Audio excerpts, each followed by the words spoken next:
Hello, ladies and gentlemen, dear colleagues. My name is Jan Thorsten Gräßner. I'm from Kiel University. I'm the director of the Institute of Emergency Medicine, and I'm really proud to present you the newest chapter in the actual guidelines. It's a chapter about epidemiology.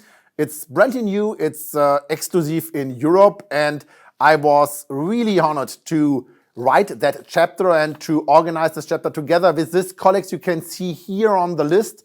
So you can find important persons, well-known persons from all over Europe that are involved in registries and epidemiology. And so we are able, and I am able, to present you that new chapter. Just have a small look on the conflict of interest statement. Just jump out of the picture, you can read them. And then we can go into the details. Out-of-hospital cardiac arrest is one of the important part and one of the important healthcare problems all over the world and also in Europe. And what we know from different studies, as example Eureka 2, is that we have a huge difference in and between countries. And we were able to have 29 countries participating in the Eureka 2 study and in this Eureka network. So we are really happy that we have the chance to look on a lot of different numbers, different countries and different systems. Over 70% of European countries have a registry for cardiac arrest, out-of-hospital cardiac arrest. So we got data from a lot of countries. And we know from the last Eureka study to the newest Eureka study that there was an improvement in that registries. And we got more and more detailed information about that, what really happened on scene.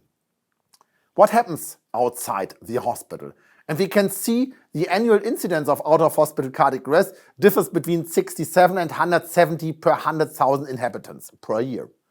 This is a huge variety, and we are still trying to figure out why this is in this scope.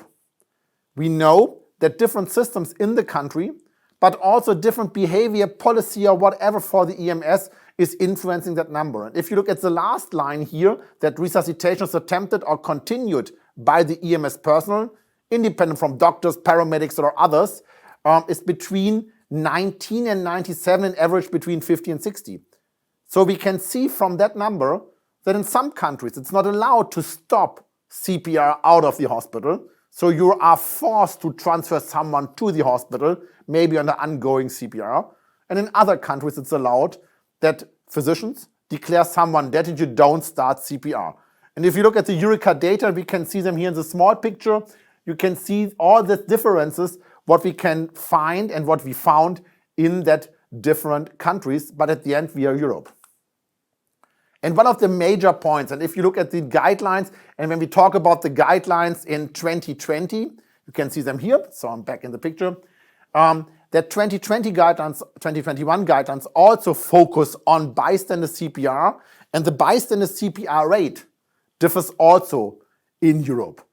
We have an average rate of 58%. This is much more higher than we had it 3 years before. So a lot of improvement was made in the countries, and we can see more information about that in the BLS chapter of the new guidelines.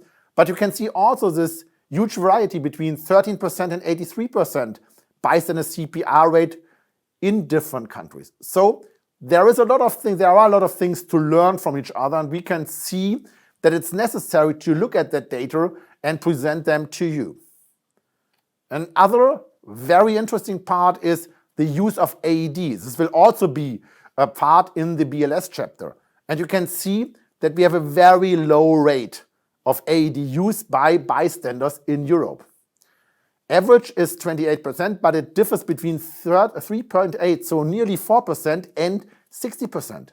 So here you can see also difference in policy, in public training and other things. And if you combine or benchmark data from one country with another country, it's very important to know what is the backbone and the background of that system. What happens during the last years? And we were very proud that we can figure out that dispatch-assisted CPR. You remember the last guidance, it was a first picture, the first graph of the new guidance was focusing on dispatcher CPR, and we were able to see that 80% of the European countries provide dispatcher-assisted CPR. This is a really good thing. So the dispatch center are really a part of the treatment process. They are not outside the process. They are a very, very important link within that chain of survival.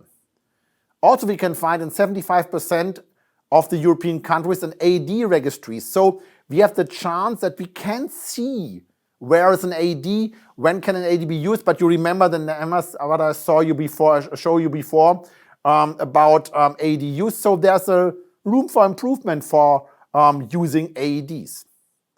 Most, and this is also important when we think about advanced cardiac life support and post-resuscitation care, most of our countries have an access to cardiac arrest centers, so for the post-resuscitation care on a high level. The baseline is the rate of survival at hospital discharge, and we can see them, it's an average on 8%. But the variety from 0 to 18% is also very great and very big, so there is a lot of room for improvement, a lot of room for additional analysis, so we have to figure out what some countries are doing better and other countries should do in a better way. This is the reason why we collect data and we look in chapters like epidemiology. But we are not only focusing on out-of-hospital cardiac arrest. We are also looking at in-hospital cardiac arrest, and you can see the annual incidence of in-hospital cardiac arrest in Europe is also between 1.5 and 2.8 per 100,000 hospital admissions per year.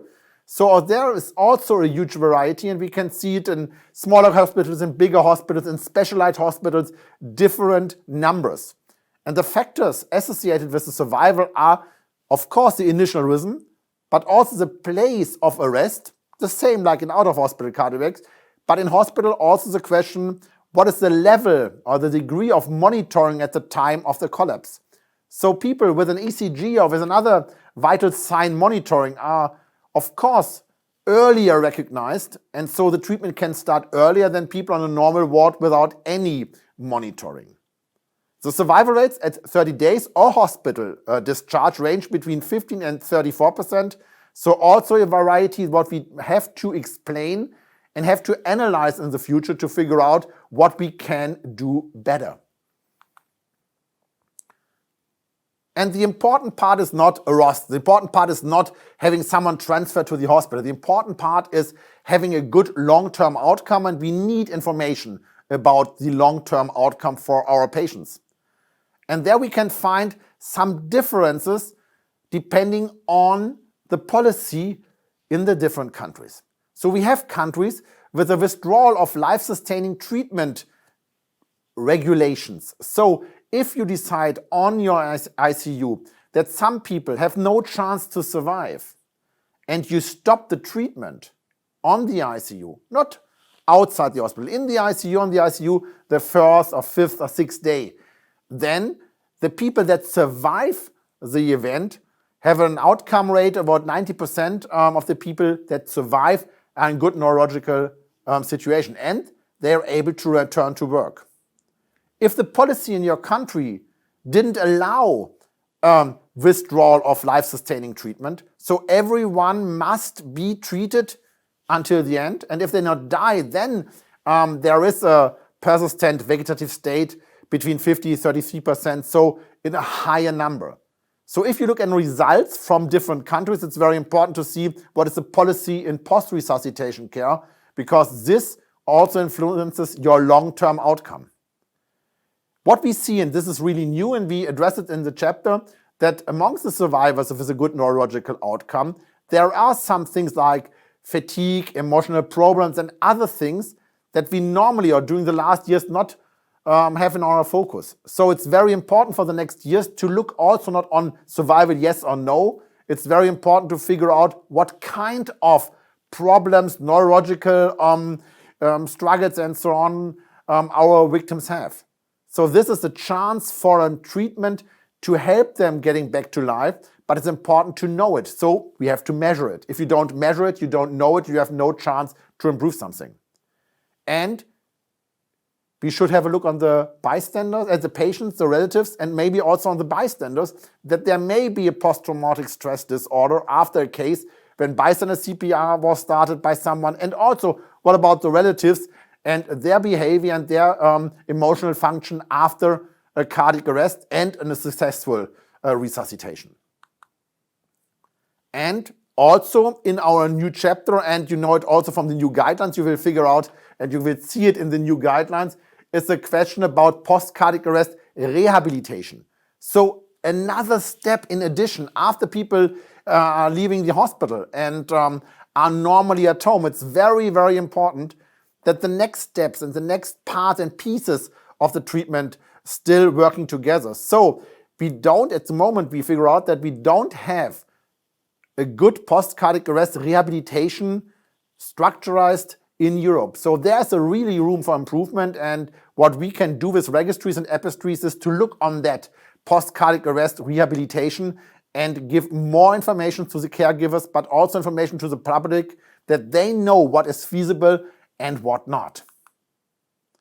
And our key recommendations, as in any chapter, are also here on the last slides. So we say health systems should have population-based registries which monitor the incidence, the case mix, the treatment, and the outcome for cardiac arrest in hospital and out of hospital cardiac arrest. So use registries. Registries should adhere to the UTSTAN recommendations for data definitions and outcome reporting. What we've learned over the last years is that you must collect the same data in the same way under the same circumstances. Then you are able to analyze the data, to benchmark the data, and to learn from each other. But this is the reason why we do all of this. We collect data not for the data collection. We collect data to give information to the public. So this information could be used and should be used for planning and response to cardiac arrest in the different healthcare systems. And this is a goal for every registry, to give the information that are needed to make a better treatment in the field. So, of course, the ERC said European countries are encouraged to participate in the EUREKA collaboration. So, of course, this is a conflict of interest for me, but I really believe that the conflict is very low due to the fact that the outcome and the information is very good for all of you, for the healthcare givers, for the hospital treatment personnel, for the colleagues in the rehabilitation institutes, but also for relatives and for the public. So we must know what happened in Europe, and EUREKA is the best way to analyze these things together. So this over 10 years program and institution by the ERC, it's a really good thing, and we encourage you to collaborate in that network. Another key recommendation is that we, of course, need more research and greater information about post-resuscitation care rehabilitation. So we know a lot of things about post-resuscitation care in the hospital, but it's very important that we know more about the treatment after our victims left the hospitals, that we can get more information about what can be done, what can be achieved while the treatment in rehabilitation areas is going on. And we can see really good results, and it's very important to give that information to the caregivers and to the public.